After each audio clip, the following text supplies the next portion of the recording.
People of purpose, what's going on? I am so excited to be back with you all and continue our Dear Sis series. But you know I gotta say it. Happy Wednesday. Heavy on the W, heavy on the I, and heavy on the N. Listen, last week I reminded you that you are already chosen. And that is still activated this week. But today I want to follow up and say, now it's time to choose yourself. Now it is time to choose you. So what I want to explore today is the fact that choosing you is hard, bruh. We see a lot of different like self-help, like me says, choose you, choose you, choose you, choose you, choose you. And although so amazing and so eloquent, we already know that that's not always the easiest thing to do, right? We are living in what we call like the soft girl era. Everybody's saying, I want to live in my soft girl era. I want to live in my soft girl era. But yo, like, what they don't tell you is to live in your soft girl era, sometimes you have to make some very, very hard decisions, right? What are those hard decisions? You have to really decide, like, who needs to stay, who needs to go to achieve that level of peace. We need to be willing to give up some things, some places of comfort, so that we can be stretched in a way where we can be able to see and accomplish the things that we are working towards, right?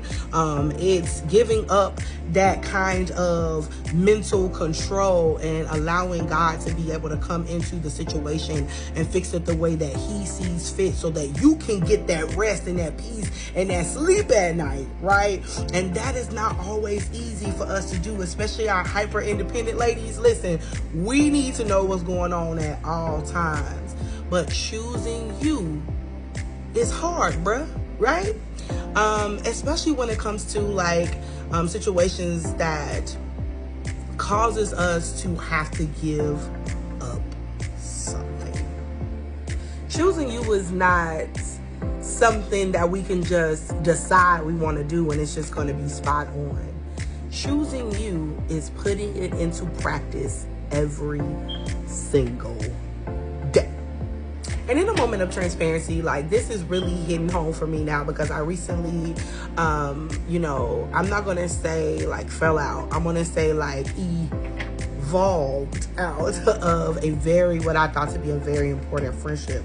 But as I'm healing, as I'm growing, as I am evolving, and learning like what are healthy boundaries for me, what are my expectations, like shifting through all that, I realize that I have to filter through my feelings in order for me to weed out what is not wanted or purposeful. And that is not always easy to do, y'all, but it is so necessary.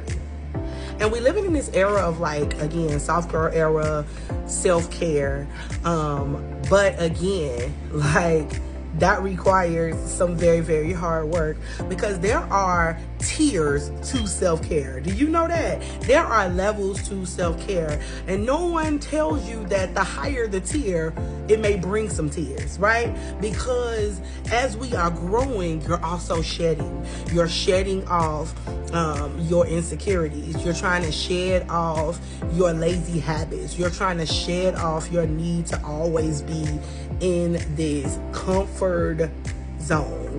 And growing, honestly, y'all, like, it requires you to let go of some things that is not serving the you you're trying to become. Yo, nobody enjoys discomfort. But again, as I am choosing me, what am I willing to give up in order for me to achieve a higher and greater self, right?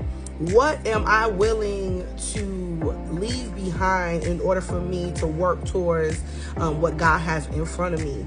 You know, what habits am I willing to give up? What time am I willing to give up and invest? You know, who am I willing to let go of in order for me to get all distractions and things out the way that do not reflect what God has already promised and showed me? And yo, that's hard, bruh.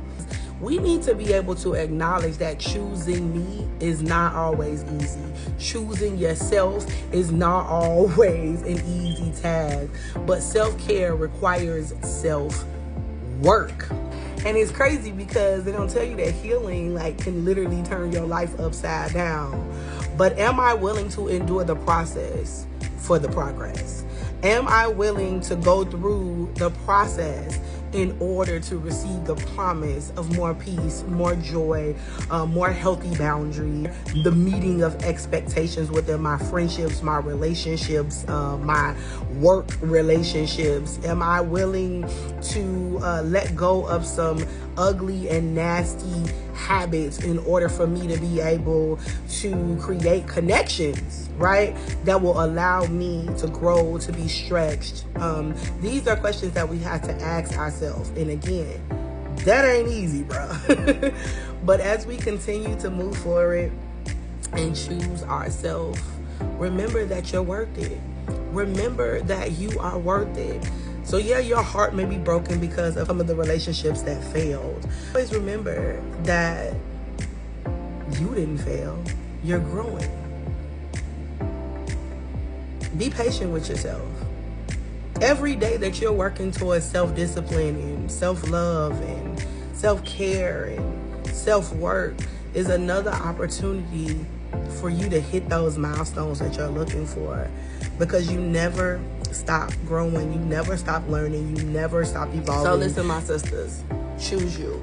It is not always going to be easy, but it's going to be worth it. But every win takes some work.